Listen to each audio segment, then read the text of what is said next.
Selamat siang untuk kita semua.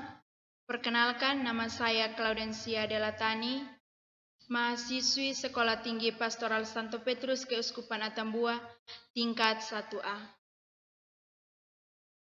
Di sini saya akan menjelaskan sedikit tentang materi pengantar katekese umat. Dalam materi pengantar katekese umat terbagi menjadi 3 bagian. Yang pertama, sejarah dan pengertian katekese umat. Yang kedua, tujuan katekese umat.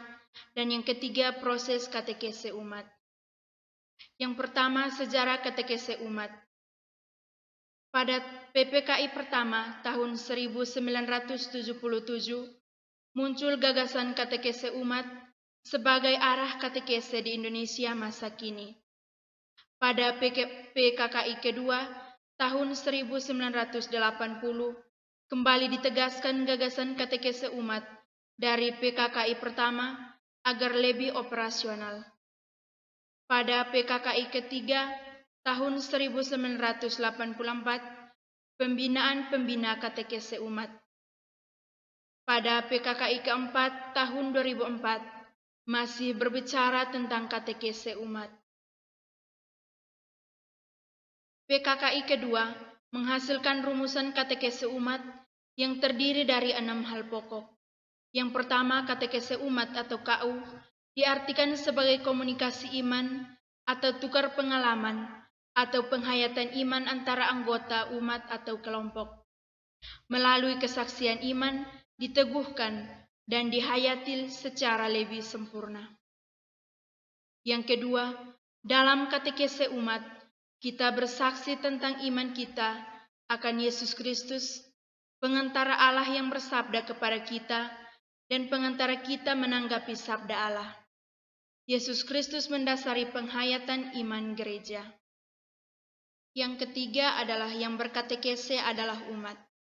Kristus menjadi pola hidup pribadi, juga pola kehidupan kelompok, baik di kelompok basis, sekolah maupun perguruan tinggi. Katekese umat sering disebut katekese dari umat, oleh umat, dan untuk umat. Yang keempat, dalam katekese yang menjemaat ini, pemimpin katekese bertindak terutama sebagai pengarah dan pelancar atau fasilitator. Yang kelima, katekese umat merupakan komunikasi iman dari peserta sebagai sesama dalam iman yang sederajat, yang saling bersaksi tentang iman mereka. Diperlukan beberapa hal yang mendukung, yaitu yang pertama, sikap saling menghargai dan saling mendengarkan, dan yang kedua, suasana penuh keterbukaan. Berdasarkan rumusan PKKI kedua tersebut, nampak beberapa aspek katekese umat yang harus diperhatikan. Yang pertama, subjek katekese umat atau peserta. Yang kedua, berguru pada Yesus Kristus sebagai jalan, kebenaran, dan kehidupan. Yang ketiga, yang dilakukan dalam katekese umat, saling membantu, menggali makna hidup dalam terang Injil. Yang keempat, hasil yang diharapkan, menjadi saksi-saksi Kristus yang mampu meresapkan nilai-nilai Injil di lingkungan. Tujuan katekese umat. Yang pertama, membawa umat sampai pada perjumpaan pribadi dengan Kristus melalui perjumpaan hati dan budi dengan saudara-saudari seiman atau mengandalkan pertobatan hati. Yang kedua, membentuk dan membina jemaah Kristiani, mengembangkan sikap-sikap dan karisma-karisma pribadi untuk melayani sesama. Proses katekese umat.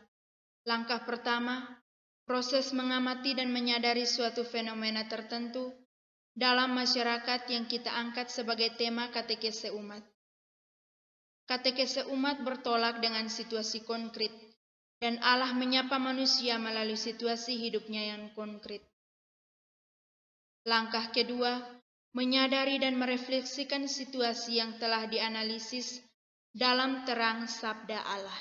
Langkah ketiga, memikirkan dan merencanakan aksi untuk bertindak. Langkah pertama dan langkah kedua bertujuan supaya kita menjadi lebih sadar akan panggilan kita sebagai orang beriman untuk bertindak memperbaiki keadaan. Katekese umat selalu berujung pada aksi nyata. Keunggulan katekese umat. Yang pertama, katekese umat disebut katekese dari umat, oleh umat dan untuk umat, sehingga umat menjadi subjek katekese. Dengan demikian memungkinkan semua umat berperan aktif.